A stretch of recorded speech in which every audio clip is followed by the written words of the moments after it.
Hey guys, welcome to Podcast versus Player. This is Shit Just In. Very super shit just in, might I add. How very apt. Well done. Oh, I am just full of lines. Of something, yes. Yeah. If you didn't guess by the title of the video, this is a Shit Just In about Supergirl. Yes, it's a Supergirl special. It is. I never thought I'd say that. You said it. Well, it's... I never thought you'd say it. I didn't say Supergirl is special. I just said it's a Supergirl special. They might be in the same sentence, but it doesn't mean anything. It's fine. Don't worry about it. If you listen to our last podcast, which if you haven't, go and have a look. 63. That's right. We are racking in those numbers. We briefly mentioned we saw the preview for Supergirl, and we also mentioned how it looked fucking turd. I think you've been a bit harsh though. When the Flash trailer came around, and that was like 58 minutes long. It was basically the fucking first episode anyway. Yeah. You could still tell from that it was going to be interesting. You know, it's going to be, you could sort of see who the characters were going to be, who the bad guys were going to be, what the special effects were like, all that sort of stuff. And yet the Supergirl trailer showed awful special effects. Yeah. A very sort of, obviously, it's got to be a female-orientated, well, mainly female-orientated audience that they're shooting for, which is fair enough, there's not enough of it, so I'm completely behind that. And just sort of generic general guy, generic alien bad guy, and then Supergirl, who immediately gets a costume. Yeah. And that was pretty much the preview.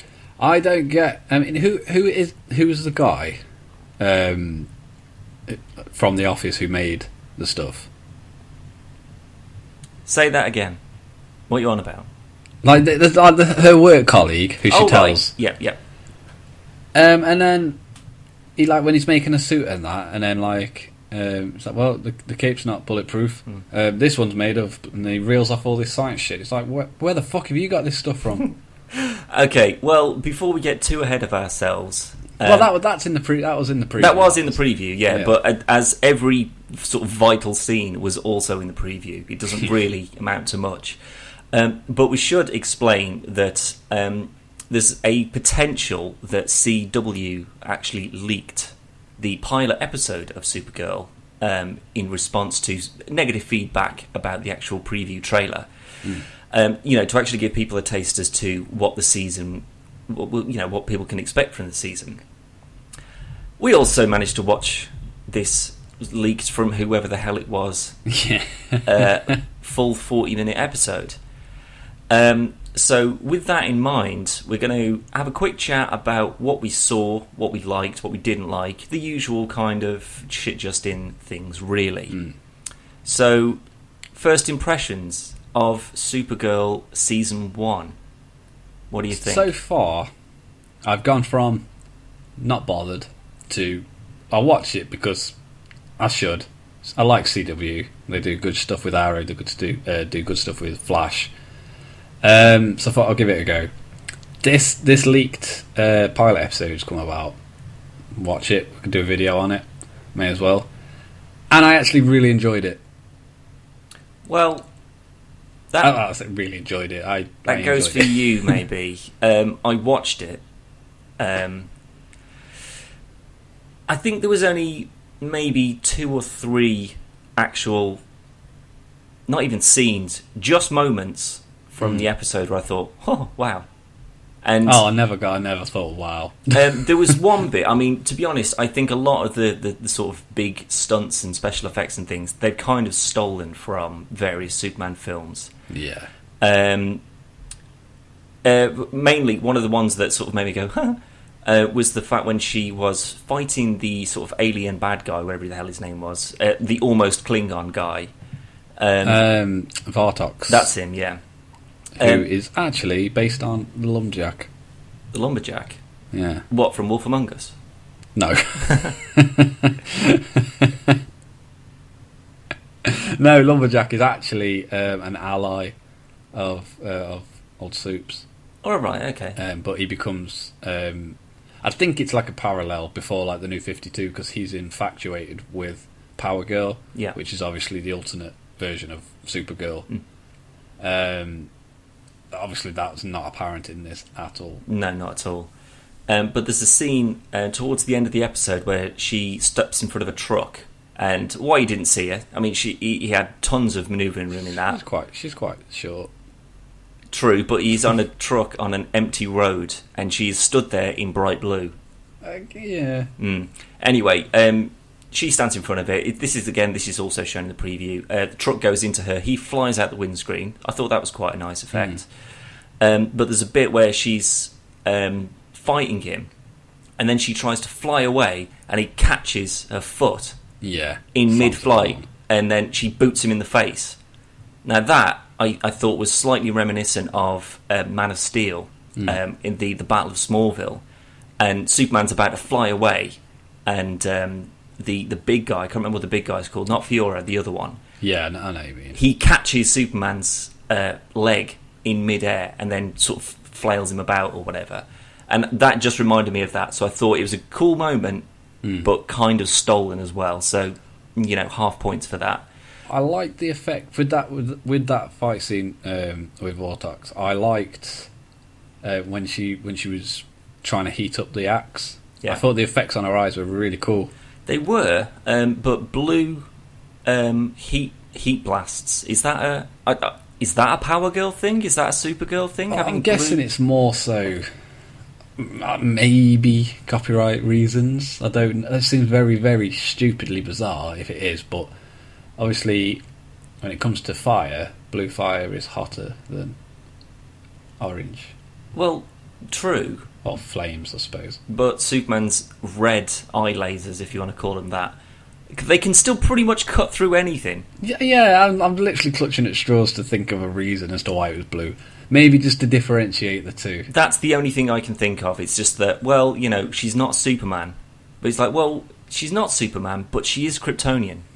And she can still fly like Superman. And she can Zod still has red eyes. Exactly, yeah. So I think it is just the fact to say she's a little bit more different from Superman. I mean, if there was a thing where Kryptonians had the same but slightly different abilities on Earth, that would be fine. But it's not explained. It's just blue eyes, there you are. And it's just like, whoa, what? It's like in the new Godzilla film.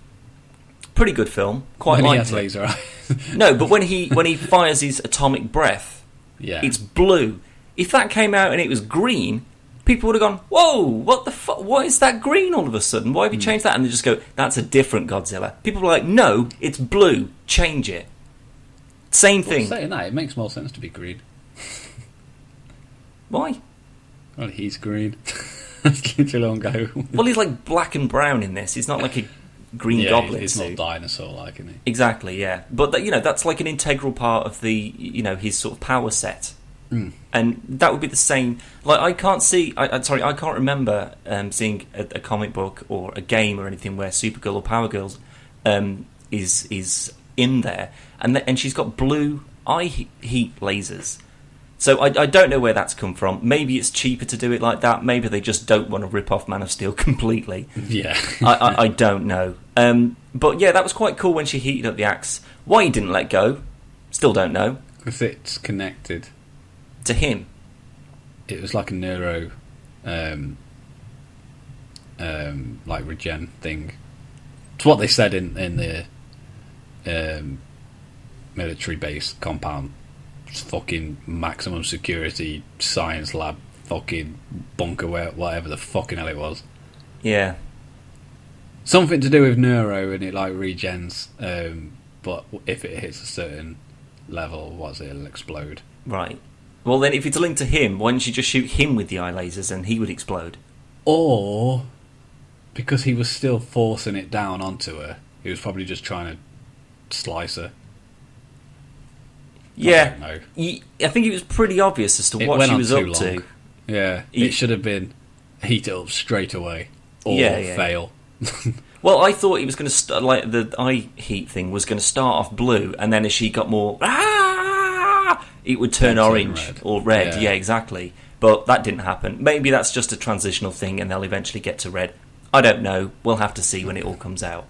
Another point from that particular fight scene, though, is when he flies out the window, and they start sort of flapping about a bit, and then she punches him, and then he goes through the cab and cuts the cab in half. Split it in half. I really liked that. I thought that was Yeah. a good shot. That was an original shot, and I really liked that one.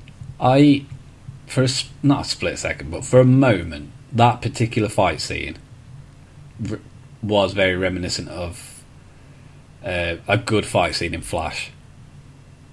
Which one? No, just a good fight scene in Flash. Oh, right, It's okay, it's the kind of scene you would see in Flash. Yeah. Literally two powerful opponents going against each other, and a lot of destruction and a lot of cool moments and effects. Yeah. I liked that scene. It was very good. Out of the episode, I think that scene, over the plane scene anyway... the plane scene was shit.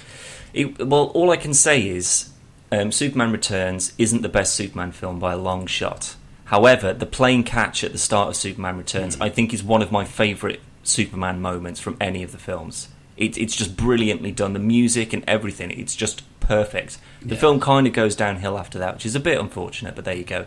But again, the whole plane catch thing that she's done, oh my god, no, that's the one my exact friend is on. Oh no, I better get out there. And then she goes, oh god, I haven't flown in years. And then jump, and then woof, and then she's in the air. And it's like, whoa, okay, so you can fly. She can also fight as well. What? Where did the karate battered training come in? The first time she went up against him, which was, say, the whole day was sat in 8 hours, say. Yep. A standard work day. Like 2 hours before she beats him, she gets fucking battered. And I mean battered royally. Goes back 2 hours after, nails him. Yeah. It's just like, because she's had a bit of a pep talk, and she said, and you know, someone said to her, you can't do this. Yeah, and someone says, oh no, you can do it. You've got to fly, Kara. And then she's just like, okay, now I know Kryptonian martial arts. Let's fucking do this. And then she goes and kicks the shit out of him. And how do they know so much about Krypton? How do they know about her mother? That's an interesting point, because we have to... Well, that's the thing. We don't know as to what universe, you know, mainstream universe, this Superman, this Metropolis, and this National City, wherever the fuck that is actually set in. We don't know if it's in the Man of Steel universe. Well, they've got kryptonite. Yes, they definitely have kryptonite. So it's not Man of Steel. No, but that means it could still be any of the others. But I don't think it's in Flash or Arrow universe. Well, I'm still convinced that they have to have a three-way crossover. See, I don't think they will, because Superman is established in Supergirl. He does exist. We've seen him. He's in the papers. Everyone's talking about him. So where is he during any of the events of Flash and Arrow? Exactly. So I don't think it... I think this is literally its own universe. Well, unless there's going to be additional, you know, like Wonder Girl or something like that, you know, they'll do a separate series of... Clark's Angels. Yeah, exactly, yeah, Clark's Angels. And, it, you know, maybe a more female-based one. So you've got, you know, Arrow, Flash, and maybe Legends of Tomorrow, depending on how that pans out. For, you know, the sort of boys and, bows and arrows and people getting shot in the head and stuff. And then you've got one for the, you know, the girls, you know, these sort of empowered women and, you know, going around fighting. Maybe they'll do something like that. I don't know. Possibly. I don't... Not to be sexist. I agree with your earlier statement and one you said on the podcast, in that it is a good idea for not only CW but other TV shows that mostly cater to a male audience. They should have a strong female lead. But there's also girls that want to see something like Arrow and something like Flash, but more aimed towards them. It doesn't need to be dumbed down like This Is Devil Wear Prada. Yeah. And she can fly though. They need to find a good fine line, because Marvel seemed to let it slip with Ultron. They had Black Widow, but in Age of Ultron, she was just a damsel. She was a love interest. She didn't really do much, yeah. Exactly. No, it completely ruined her character, because she was a brilliant, strong female lead. And there's no reason why Supergirl can't match Black Widow's in terms of popularity and badassery at the same time. Yeah. So I hope they... I don't want them to make it a female version of Arrow or a female version of Flash. I want it to be, this is a good show that happens to star a female superhero. Yeah, I couldn't agree more. There's a difference between, like you say, dumbing something down or specifically catering it to one specific gender and say, well, oh, they like clothes, oh, they like shoes, oh, they like handsome boys. We'll throw all of that in, and then just some sassy boss who's going, well, I'm rich and I'm pretty and you're stupid, and they can go, girl, you don't say that. They can have all of that, but the thing is, that won't make an interesting show. It would if you narrated it. But that's not a show that I want to watch, though. Like you say, Arrow, Flash, women, girls, whoever, everyone kind of watches it, and they've got their own opinion of it. But it's not because, if Green Arrow was a girl, I'd be totally watching that. It's like, well, no, it's because of how it's written. And if they could write something as strong as either Arrow or Flash, but like you say, just have a female lead as the superhero rather than just, a character, who's helping them out or whatever. My girlfriend loves, she was watching The fucking Notebook for the 15th millionth time the other day. She likes girly stuff, and she likes Twilight and Vampire Diaries and shit like that. But she loves Arrow, and she loves Flash, and she loves Gotham. And she was mental for Daredevil. But she really doesn't give a shit about Supergirl. Yeah, maybe it's trying to cater to an audience that maybe isn't already being catered to. So the people who are willing to sort of ignore the just sort of general violence and grand explosions and stuff, and they're more concerned about what's happening with Roy and Thea, or Oliver and Felicity, or something like that. Felicity. Felicity, yeah, that's what I said. No, Elicity. Elicity? So, yeah. Who the fuck's that? That's what everyone calls them. Oh God, really? Yeah. Olicity. Oh, that is awful. Oh, Christ. But there's those sort of romance elements to sort of get the people maybe who aren't into the whole sort of just general action thing. But it works though.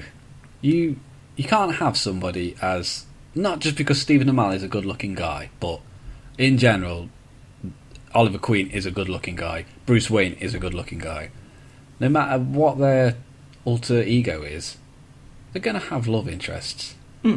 I can take that on board. I don't like it when it's OTT, when I just want to see him stick some arrows in some fucking bad guys. But I can take it there. I can take it. Even Daredevil. Fucking Matt Murdock's blind and he goes on dates. Yeah, all the time. But I don't know what it is. I just don't like the idea of having this. I mean, she's very attractive. I don't know what her name is. The girl who plays Supergirl. Melissa Benoist. She's very attractive, but I don't want it to be people watching it because she's hot. When I think she is quite a good Supergirl. After watching the pilot, compared to what I thought she was going to be in the teaser. Well, I don't know. I mean, the thing is that there's no real difference between Kara as, this personal assistant and Supergirl. At the moment, the way I've seen it is just Kara wearing the Supergirl outfit. She doesn't, nothing changes about it. Like the whole thing with Clark Kent and Superman is that Superman is basically a god amongst men. He can do anything, and he just says something to you and you just go, wow. He will tell you to do something, and that is like how you will live for the rest of your life. You live in awe of this guy. Unless you're Bruce Wayne. Well, yeah, of course. But Clark Kent, he's just a pushover. There's such a strong difference between these two people, and yet literally parallels. Yeah, but with this though, there doesn't seem to. It's just like, oh, I'm Supergirl. Oh, and I'll just go and jump off a building in front of everybody, and fly back up to the roof again. I mean, I'm sure that there was a better way for her to say I'm Supergirl rather than jump off a building and then fly back onto it again. She stood on top of the plane. Everyone's taking photos of her and stuff. Nobody managed to decipher who she was. Should have had a Galaxy Note 4. That would have got a fucking crystal clear picture. But But she knows, no matter how excited she was and full of adrenaline, that she knows she can't reveal who she is. That's just the written rule. So, considering she can't drown, why not just stay under the water until everyone's been taken off the plane and then just fly off? Well, so to a better nobody point, can catch a photo. Towards the sort of the halfway point, she dons a new at the sort of Supergirl outfit 2.0, and she takes on some bank robbers. Again, it's over in about 30 seconds. She takes a load of bullets, flips them around a bit, and that's pretty much it. But James Olsen turns up and he goes, "Oh, we've got a full picture of Supergirl," and it's clearly her. Yeah. It's clearly her, and James Olsen knows who she is. So he's literally just handed over a picture to her boss, who's in charge of all these different outlets of media, and said, "That is Supergirl." Wait a minute, doesn't your secretary look an awful fucking lot like her? That is basically what he's done. Yeah, and he probably knows. He's not an idiot. Well, he might be. But he's got to know who it is. No, well, he says at the end, she says, "You've known this whole time, haven't you?" And he's like, "Yep." Because, he does, yeah. Yeah, because Superman basically tells him to go and just keep an eye on her, make sure she's all right. Yeah, sorry. So he knows that he's literally handing over, her superhero identity to her boss, who she works for every day, and yet she's going to go, "Brilliant, let's put this on the paper." and still didn't click the fact that, wait a minute, blonde, short, take those glasses off a second. Holy shit, it's you. But that's the thing. It's the whole Clark Kent spectacles dilemma again. As soon as he takes them off, like it's like a running joke through sort of Superman and the cartoons or whatever. People will see Clark Kent and they'll sort of look at him and go, "Well, wait a minute," and then something will happen. Like they did it in Superman Returns as well. Like Clark Kent is stood there and there's like a TV in the background and there's Superman on the TV, and what turns out to be Superman's son is staring at him and then has an asthma attack because he realises he's like, "Holy shit, they look incredibly similar." But it's always dismissed and just go, "Nah, it's Clark, don't be stupid, it's just Clark," But that's the thing, because his character is so different from Superman, even if you saw pictures of them next to each other, you'd still say, "Well, no, I know Clark. He's not Superman. I know Superman and I know Clark, and they are not the same person. You can trust me." But I've with obviously this, never seen Dexter. well, yeah, but with this, there's just something about it where they've got no reason not to figure out who she is immediately. Yeah, they have no reason. There's not even a way you can explain and go, well, no, because if you look at it this way, because there's no other way. She is Supergirl. Yep. And she doesn't act any differently, except for her glasses. And actually, speaking of which, did you notice Baby Kal-El had the Superman curl already? Really? Yeah, when it shows you him as a baby oh, God. at the beginning, he had the little curl. Brilliant. He's genius. CGI though, that whole Krypton blowing up at the start, awful. The launch pod launching off, it looked like someone had made it on a green screen in their garage. It looked terrible. It'd have the moments where I'd just sit there and you'd be like the plane bit, it looked fucking shit, the flying looked shit. And then it'd have standoff moments where, like the first fight with I forgot his name already. Farnox or something. Vartox, yeah. Criminal gas man. It wasn't too bad, and I thought, yeah, okay. And then the last fight scene with him was really fucking good. So it's got potential to have good CGI, but again, Flash had the exact same problem, and it managed to sort itself out through the season. Well, that's it. I mean, even the first episode of Flash with the weather guy, like at no point did I go, "God, that looks terrible." I thought, well, I know that it's definitely not a storm. I know that for damn sure. But the thing is, you sort of forgive it because it's a TV show. But when you've seen that it's the exact same studio who's making Arrow and Flash, and like you say, with Arrow, there's been sort of hits and misses with the CGI, but there's not a lot of it in Arrow, which is quite good. But in Flash, there is. But the CGI, they've always managed to get it down. I mean, it may look perfect, it may not look movie quality, but that's not to be expected. No, it's a small budget TV show. Exactly. The Flash fights against Reverse Flash, Grodd showing up in it, all those, they look absolutely fine. Grodd was a big surprise at how good he looked. Exactly. It had a few hiccups, but other than that, really well done. The Atom flying about, again, there was sort of hit and miss. In Arrow it didn't seem to work, but in Flash it worked fine, and it looked like he was flying about, and that was great.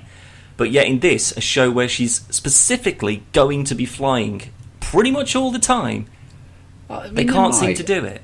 They might only put a bit of money into it in case it doesn't do well. I guess, but for something like this, your special effects are kind of a big thing. It is, but I mean, look at Arrow. Like season 1 of Arrow, they had no budget, and it turned out to be a big hit. And then you could tell instantly on season 2 they had a bigger budget. The choreography was better, the suits were better, camera work was better. There's actually quite a big difference in how it's filmed from season 1, from the jump to season 2. Yeah. Same as Banshee. First season of Banshee is filmed almost like a handheld camera for a lot of it. And then season 2 and 3, obviously they had a bigger budget and it went straight up. So this could be similar. I don't know. It could be, but for something like the pilot, I'd expect something dramatic. Yeah. But I think if they'd have just had it as intros to the characters, so you were introduced to her sister, her original family, Dean Cain, brilliant touch, loved that. The new guy who's basically Lois Lane, or the equivalent of Jimmy Olsen or James Olsen, the boss, and then this new department of extraterrestrial activity. If you had all of them, and then the plane catch was your one big scene, that would have worked. Yeah. You could have put it all into that. You didn't need to have 5 separate fights and loads of different action sequences and cars and stuff. You didn't need to have that just for a pilot. You need to be interested in the people that are going to be on the screen all the time, because you know for a fact that special effects are not going to be as dramatic as something as like Man of Steel, where everything is CGI and everything gets blown up. They're not going to have the budget to do that, which means they need to focus on the story, on the characters, on their personalities, and getting involved with them, getting engaged with them, wanting to see what happens to them. But I think instead, they tried to please too many people at once. You could be right. I mean, they could have just said, "Oh, here's a few cute guys. Here's the new costume. Look, she looks fit in this, doesn't she, lads? Oh yeah. Oh, nudge, nudge. Whoa, And then a couple of explosions, and then a big fight with the sort of half-assed Klingon guy, and then you've got a guy from fucking Star Trek, and then another Kryptonian who's just there. Yeah. What? It's her auntie. Yeah.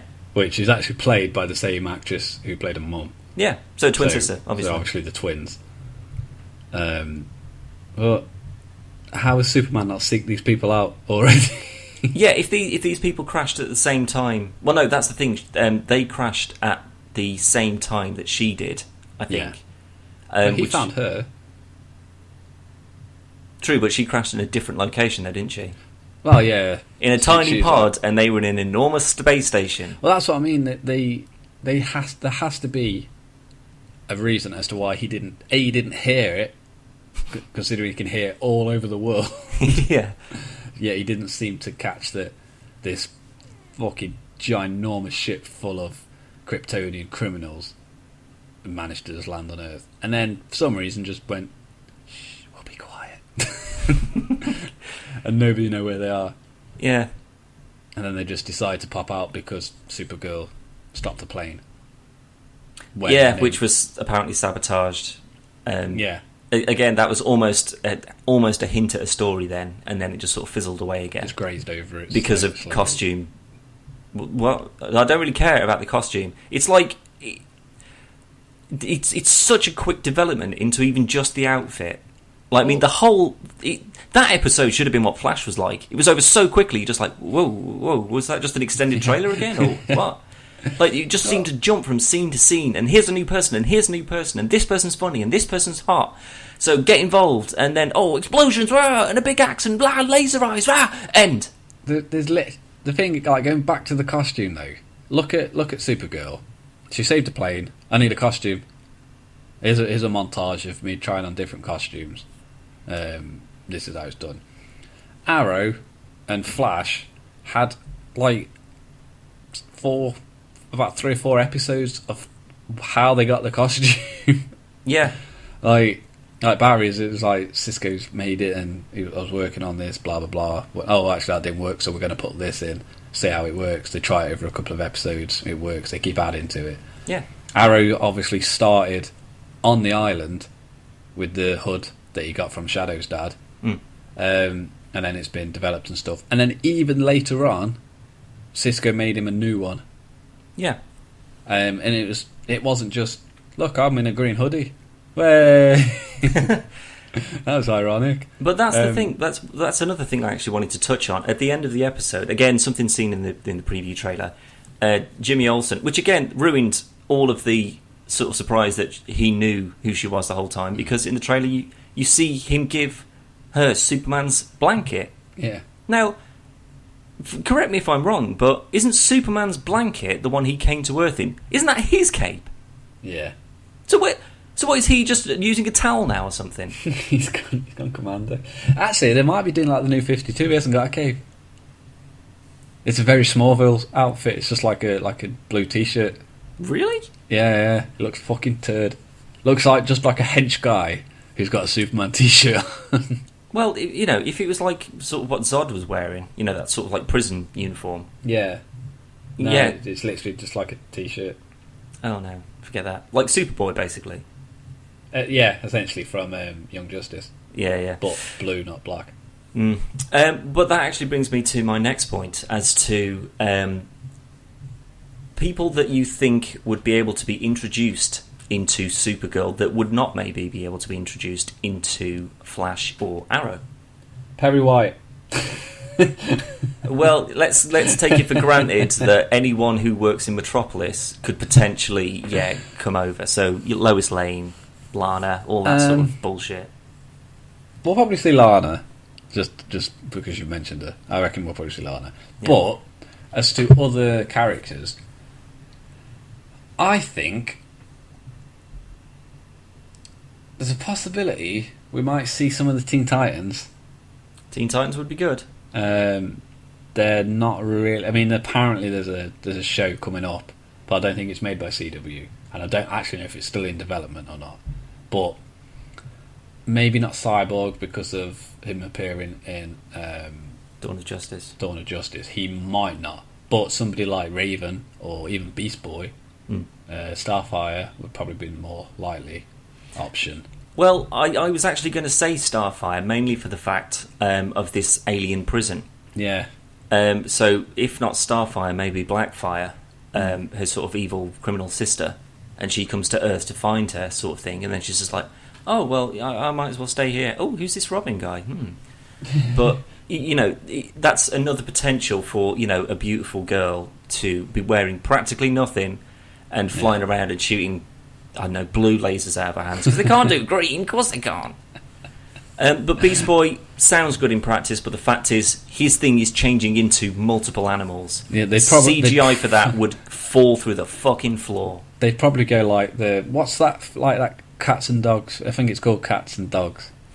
What, the film? Yeah, where like it's real animals, and they just make them talk. Not make them talk, but spray paint them all green. Yeah, they'd probably do that.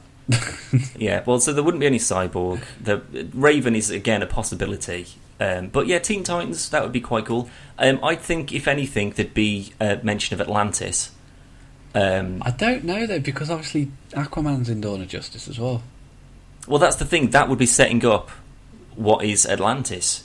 How could because like I say, that there's going to be almost no setup in Dawn of Justice, as we've talked before. That we know of. Well, the film just wouldn't be long. The film would be too long if you introduced setups for Wonder Woman, Flash, Cyborg, and Aquaman, as well as the new Batman, because Superman's the only one that's been done so far. So if they introduced Atlantis and put in Aqualad or Tula or something like that. Tula just would be more appropriate, I imagine. I guess, yeah. But then no, it's fucking what's his name, Ocean Master or someone like that. Fucking Manta, Black Mantis, yeah, whatever his name is. Someone like that as a as a sort of another general bad guy. That sort of element, I think, of it would be quite good. But then maybe the sort of CGI for Atlantis though. Well, I don't think you necessarily would. I think just someone emerging from the sea, flapping about on the beach for a bit, like a dead fish. But I think that something like Martian Manhunter would be an easy one to get into this, because he's a Martian Manhunter after criminals. What's crashed on Earth? A great big prison. But would you be happy seeing one of your favourite comic characters appearing in the fifth best comic book TV show? I'm not happy that Supergirl's in it, to be perfectly honest. What a stupid lead character for Supergirl. Yeah. But I'd want something to just sort of bolster it a little bit, have a bigger name behind it. Dr. Fate, the Green Lantern, something like that, With the exception of Green Lantern, though, these aren't big names that... What this is, the people that this seems to be aimed at, they aren't going to know who Martian Manhunter is and stuff like that. Well, that's the thing. Martian Manhunter, his whole kind of backstory is pretty much in the name. He's from Mars, and he's a manhunter, as in a bounty hunter, or any kind of, sort of... He's rounding up criminals. But he's scared of fire, but he can fly and turn invisible. How easy is it to film invisible people? Super easy. They could get away with that for days. Yeah. They could... I think he's gone home. Exactly, but... Kevin, it's your line. Someone from the Sinestro Corps or something like that. I think they'd be, like, all these sort of alien races and stuff, they'd be way easier to squeeze in there. Though, there's your link there. We've already had a Green Lantern link in Flash. Yeah. A very, very... Well, two very small ones, but yeah. They're there nonetheless. Yeah, definitely. Just because... This maybe not in the exact same timeline, but there's no reason why other events, like, Green Lantern could be in Flash, but because of Flash's time travel, something happens and then he ends up in the world of Supergirl. Possibly, yeah, just speed. The Speed Force, that's it. Yeah. Why? How come Batman's in it? Speed Force. But yeah, I think Green Lantern would be the easiest to sort of fit in there, because he's a space cop. Yeah. Space prison, space prisoners, space cop. Oh, they should get Axe Cop in it. Axe Cop? Yeah. Oh, is that cartoon show? Yeah. Yeah. I have seen that. I've been meaning to watch that. But enough about Axe Cop. Enough about Axe. Enough about it. We're not deviating. We're not doing this again. Overall episode rating, bearing in mind that this is mainly a pilot only, so this isn't indicative of what the final series will look like. I'm going to say one thing before I give you my overall rating. Okay. I still didn't like it as much as the extended Flash teaser with Flash and Arrow when Arrow's firing the arrows. What, so that 2-minute trailer that was better? That extra 2-minute trailer was still better. I really like that. And I actually did prefer that to the actual Flash pilot. Okay, so with that in mind... Anyway, I'm going to give it, out of 10, Dan, a super 6. Mainly because I think there is room for massive potential if they stick to telling a strong story. As opposed to trying to get as much special effects in as they can. I agree. My overall rating of this would simply be a 5, average. I don't think it's... The thing is, I know I'll watch it because I have to watch it. Because it's DC. It's comic books. If Daredevil was shit, I still would have watched it. Yeah, but... say that I'm still not watching Agents of S.H.I.E.L.D. again. Well, that again, but that's not really about anyone specifically. That's just about a team who's in the background and maybe Tony Stark will get mentioned every episode, and everyone goes, "Ooh, there you go, that's your Marvel quota. See you next week." Whereas this is actually about Kryptonians. Yeah, that's way more interesting than Agents of S.H.I.E.L.D., but the execution of it isn't up to the standards I hoped that CW would have by now, because surely by now they should be used to lots of fast special effects. Well, again, it is literally just a pilot. This is literally a demo to go, this is what we're going to be doing. True, but if someone sat me down and I was the money man and they showed me that and said, right, we need $50 million to make the rest of the season, I'd be like, no, sorry, I could spend that money on way better shows than that. Yeah, Arrow. No, new shows. If someone came to me with the Teen Titans, and I'd probably just say, because it's probably not going to be as bad as the first one, I'll give you the money. But I do think that this is the right way for them to go. I don't think they can just do constant big burly men beating the shit out of each other. No. It's been done all too much, and we do need to see some of these other superheroes and super female heroes for sure. We absolutely need that.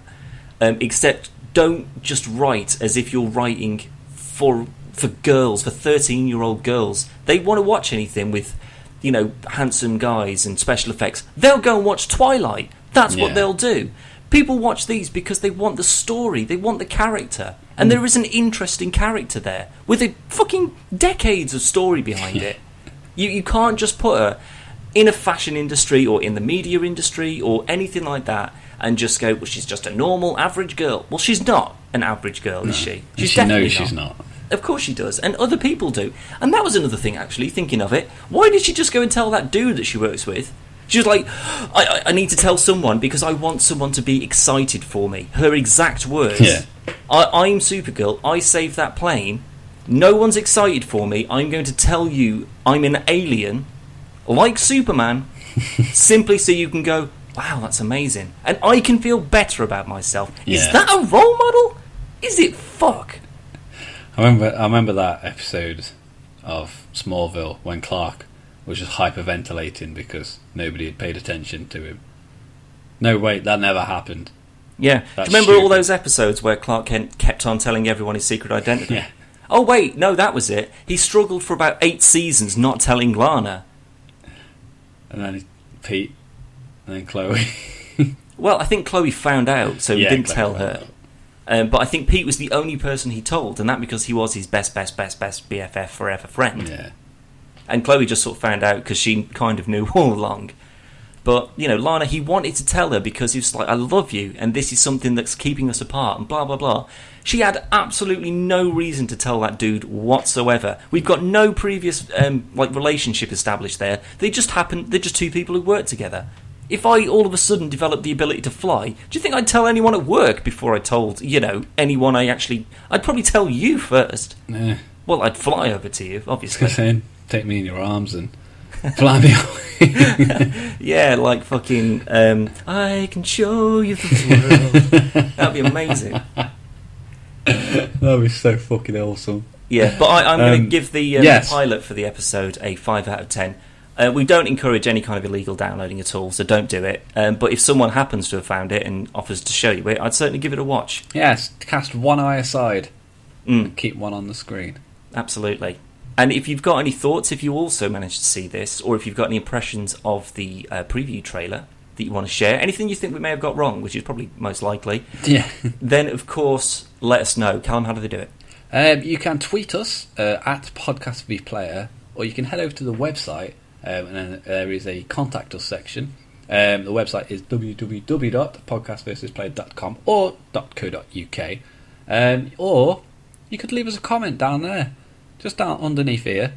You can write a comment, or you could email us. I've forgotten the email.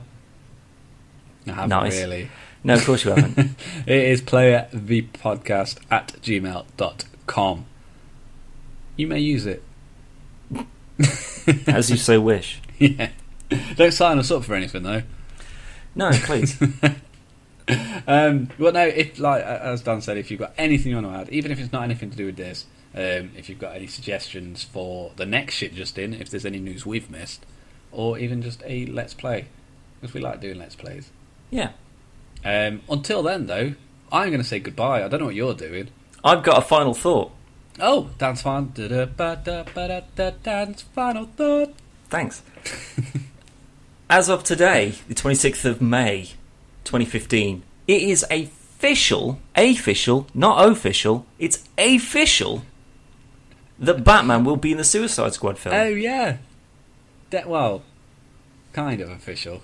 Well, we've seen the Batmobile chasing down Joker's ridiculous Ferrari. So we can. It's a Lamborghini, isn't it? No, it's a Ferrari. Is it a Ferrari? Yeah. From what I saw and read, it's a Ferrari. Aww. But I thought it was a Lambo, given by the style of it, to be honest with you. So either they've got it wrong, and I know cars, but I don't know. Anyway, well, no, an F40's got a spoiler on the back. Anyway, it does appear that if not Batman, certainly the Batmobile will be, as we've actually seen the Batmobile driving down the street after the Joker's new ridiculous car. His Pimpmobile. Yes, so slightly better feelings about the Suicide Squad film and certainly Joker's role in it. I've got a feeling that this will simply be a flashback scene with the Joker explaining how he got his messed up metal teeth. Yeah. Simply for the fact that either Batman captures him and kicks the shit out of him, or in this car chase he crashes into a lamppost and puts his teeth out all over the steering wheel. Yeah. Something like that. I think that's all it's going to be, but we definitely know for sure that Batman will be mentioned in a very obvious way. And the Batmobile looks fucking sick. It does look pretty good. I mean, this amazing. is, as Callum said previously, this is before all the post-edits, this is before all the lighting and sound effects and all that sort of stuff. And just from it on the road, on someone's bloody mobile phone, still looks pretty damn cool. Yeah, looks well smart. Yes. But that was it. That is a new edition. So we will refer back to Suicide Squad as and when we get some more news on it. We shall. But other than that, thanks all for joining. Yeah. Bye.